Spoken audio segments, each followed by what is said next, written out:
How's it going, everybody? This is going to be the next video on kind of getting this thing back together. Last time I got the exhaust all finished up, so y'all saw that. It worked out pretty good. It sounds good, doesn't seem to rub anything.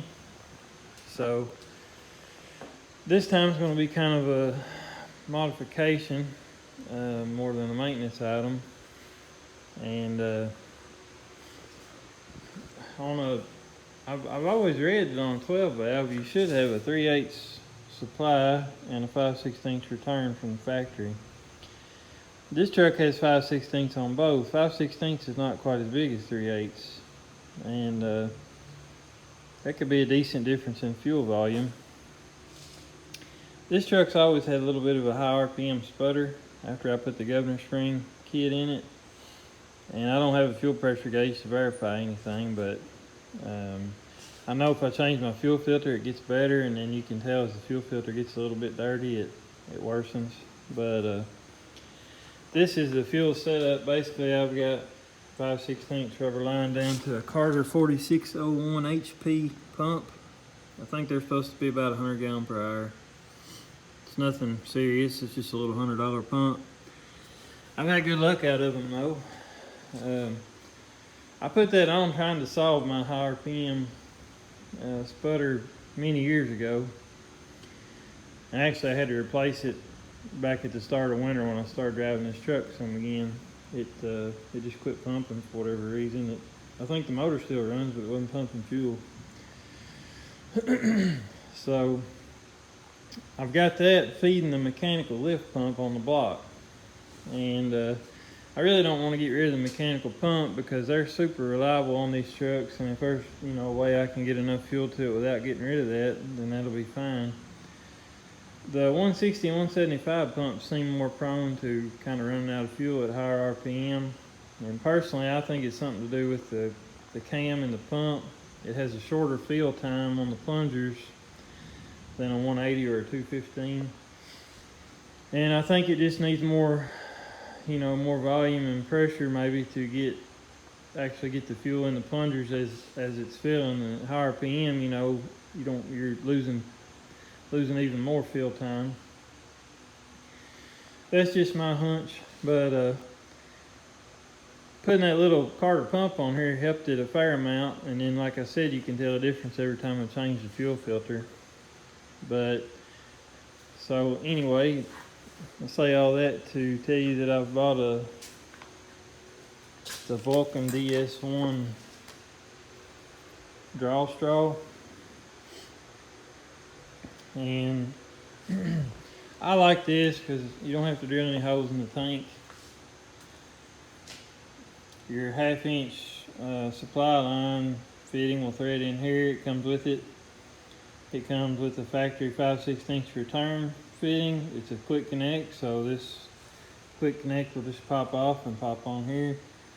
It's a dual return, so if I was running a real high flow setup, I could open this up and put another fitting. Or I wouldn't have to open it up, I could just put another fitting in, and it comes with one of those too. But it also comes with a plug, and that's what I'll be doing. I'll just be plugging this off and then have my 1/2 inch pickup here. But basically this is made to go in the factory grommet right here. So it fits right down in your factory fuel canister setup. You have to make a couple modifications, but this just slides down in there and it'll stick straight up like this, and your lines will be in the same place. And I know that there's a lot of mixed opinions on these. A lot of people don't like them. The worst thing you hear is people running out of fuel at like quarter tank or whatever. I think there's some installation errors that can kind of cause that. I'm hoping that's true, and that I can install it in a way that it will draw down. If it would draw down to 1/16 of a tank, I'd be really happy. It would be nice to be able to at least run it to 1/8, but I've heard some people say if it's all done right, you can still run down to the fuel light. So I guess we'll find out whether it's the hard way or whether it works out great. I know a sump is a hot item, and a cheap Amazon sump is actually cheaper than this draw straw, but I don't like the idea of wholesaling a hole in the bottom of my tank. I just don't like it. If you get out off the road somewhere and rip the line off, you're going to dump a bunch of fuel. If somebody doesn't like you in a parking lot and they want to rip the darn line off or cut something, you're going to lose all your fuel. Which, I mean, I know a lot of that's unlikely. If you had a wreck and you know, the line got ripped off and there was a fire, it would just be feeding that fire. You know, it's not going to stop flowing until you're totally out of diesel. And it's not gas, so it's not, I mean, diesel burns good, but it doesn't burn like gas does. It's not an explosion. But I just couldn't talk myself into the sump right now. If this doesn't work out at some point, maybe I'll end up changing it over to the sump. It'll just be a lesson learned, I guess. But for now, this is the route that I'm going to go. Got to pull the fuel canister out, make some modifications, and get this installed. And I do have a little bit of an advantage because I'm doing it in the frame, so the straps are where they are. It's actually got a lot of diesel in it, so the tank will be probably sagged down a little right under this, under the bottom of the tube. So that should help me cut it to length, kind of how it needs to be, I hope. And I'm hoping this will go well, basically. I know they say some people support these tanks on the ground after they get them out to do the modification, and that pushes up on the bottom of the tank, so they end up cutting their straw too short. And then when they support the tank back in the frame, it's not supported under the straw anymore, so the tank sags back down, you know, an inch or two. And basically you can see how you can start to quickly lose your pickup ability down at low fuel. So we're going to roll with this setup and see what happens.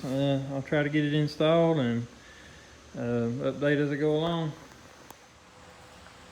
Alright, I hit the sending unit with some degreaser. You see how much better it looks. I just I don't know, I probably did it about 3 times and hit it with the water hose every time. Let it sit just a couple minutes. Turned out pretty good. So now I can get that out without getting everything filthy. Still need to do all the rest of the tank and stuff, but I'll do that after I get all this done. Probably do it with the pressure washer then. So I'm gonna get this pulled up out of here and see how we make out. So I figured out what I need to do here. This, of course, gets left out. This is your factory pickup. The hose would go on here, and this kind of just holds it down in the sending unit. There's screws that go around and secure this in. All that gets left out. Basically, you're just gutting it. These are the supply and return hoses that will not be needing anymore. And so we'll use this. I'll pull this black piece out of the bottom, and it's got a little hole there in the center. That's a little rubber piece in it right now, but once I pull that black piece out of the bottom, that'll be gone. This little float looking thing, whatever it is. So once that's pulled out, there'll be a center hole there, and I'll take my step bit and open it up to about 5/8. My new draw straw will come through the open hole up there, and I think I'll just leave this because it shouldn't be hurting anything. I guess it's just could be used as a vent or a return. I'm not sure what it's intended for. It's just capped off, so I'll probably leave that. It could be cut off, but and so basically the draw straw will it'll be a little off center up here in this, so it'll kick sideways just enough to go out the center at the bottom, and then this goes back on. So probably I'll have to get all this ready, and it needs to be cleaned up for sure. It's pretty nasty. So I'll get all this ready and modify by drilling a hole in that, and probably have to kind of install it back in the tank and then cut my tube to length. So just for reference, this is the factory pickup tube, the black one, and then the Vulcan straw is the white one on the right here. So you can see there's a huge difference. This is what it looks like ready to test fit. Got the screen back on the bottom.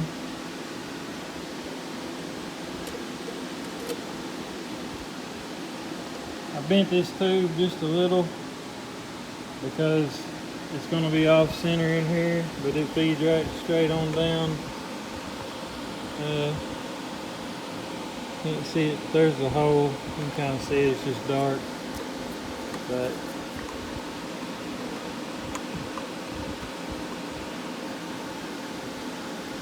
so right now,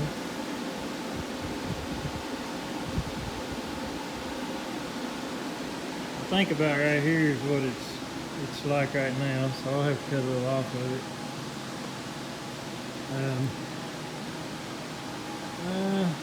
You might be able to kind of see it sticking into the bottom of the module there. It's hard to see. Anyway, I can tell where this thing's been running most of its life because you can see where the screw heads have worn on the metal around them. It's slightly, let's see, about right there probably is where it spends most of its time. That's why you have to measure for your straw with everything in the tank, because this slides up and down. So we'll do that now. Okay, the draw straw is done, I hope. I made 2 little relief cuts, one on either side. You can see they're not real deep, but that's enough to keep it from ever being able to suction to the bottom of the tank or anything. And they're not real pretty, but it doesn't really matter. There are better ways of doing it probably, but I wanted to get the tube length right before I went drilling holes or anything like that for reliefs. So I think it turned out okay. It's hard to see through the bottom of that filter once you get everything together, and of course the height of the module changes slightly once you put it in there. So all you can do is, the best you can do pretty much. But I'm gonna go ahead and get this installed in here, and then it'll be ready to go back in the truck. Okay, I had to pull the strainer off the bottom just to see what everything looked like together. I've got this kind of where it's usually sitting, and I've got a board here.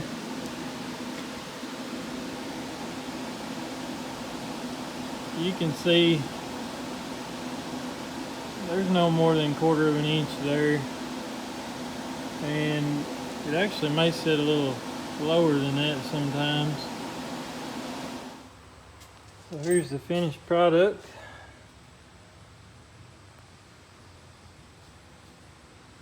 I did end up putting the aluminum head of the draw straw in the vise before I tightened the fittings into it, before I installed everything. That way I didn't have to worry about it twisting so hard in this plastic. So I just kind of stuck it in the vise and put pipe dope on my fittings and went ahead and threaded them in. It's kind of smeared around in there right now. I can clean it up later if I want, but I'm not too worried about it. It's not going to be real visible. I just need it to seal good. So here's the factory return fitting. This is my new 1/2 inch supply. I've got my unit clocked in here correctly, the arrow pointing there. The light is really messing with this thing. Should have shut the door to keep the sunlight from... Anyway, you know what it looks like.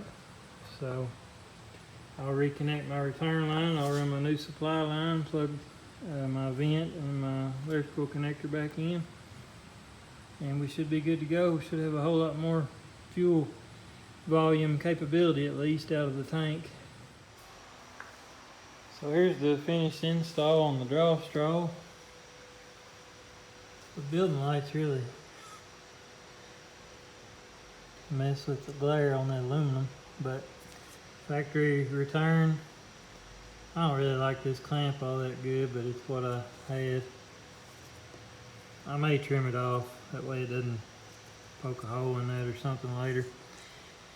And 1/2 inch push lock fitting, and I've just got regular rubber hose on it. You're supposed to have push lock hose, but this is just purely suction, and there's no way that's coming off. I doubt if I could pull it off if I wanted to.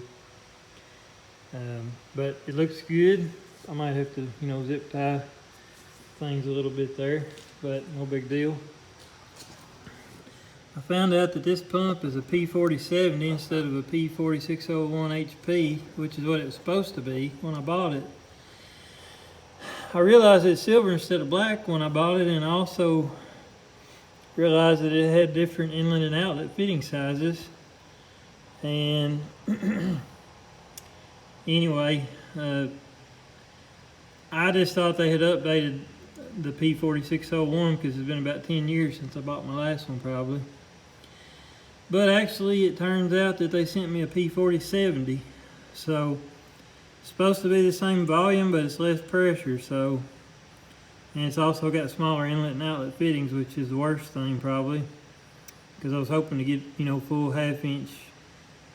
Well, 3/8 pipe thread fittings would have been nice, at least on the pump, but this one has 1/4 inch pipe, so it necks down pretty good there.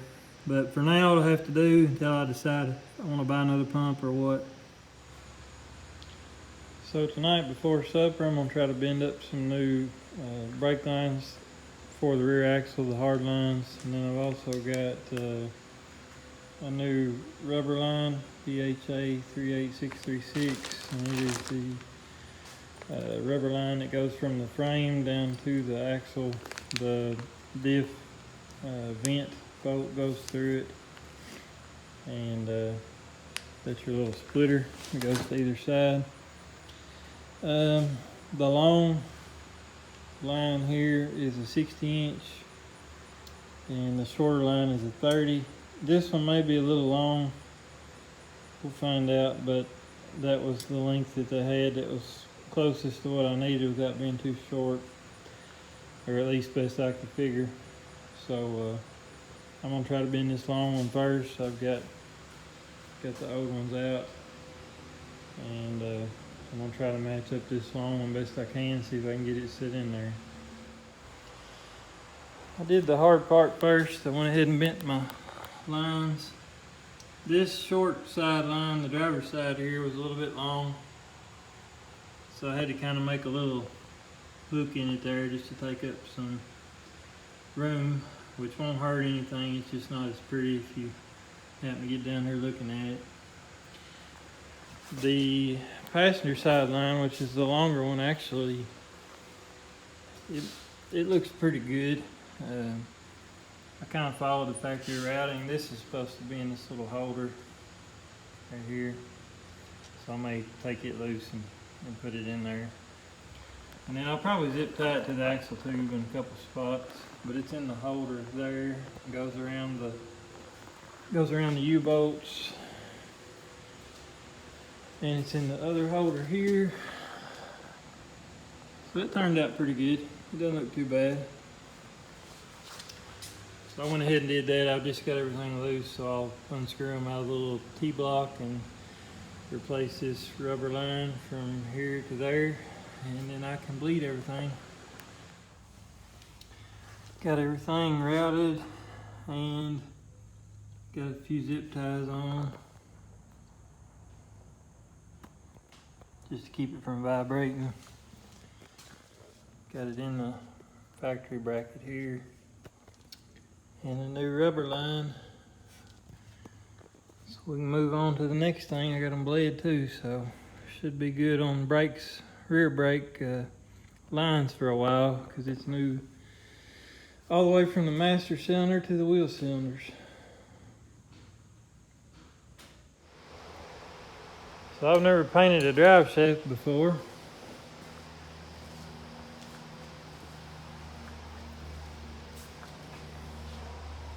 But I might as well do it while I'm here. So I'll show you how I'm gonna do it.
It's in reverse. I've got it up on jack stands and I've got the front wheel block.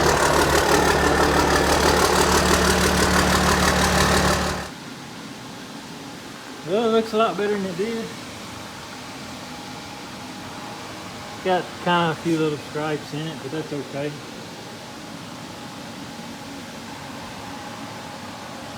Works for me. So this tip is just stuck on here for now. I don't have it clamped on or anything yet, but actually a friend gave it to me.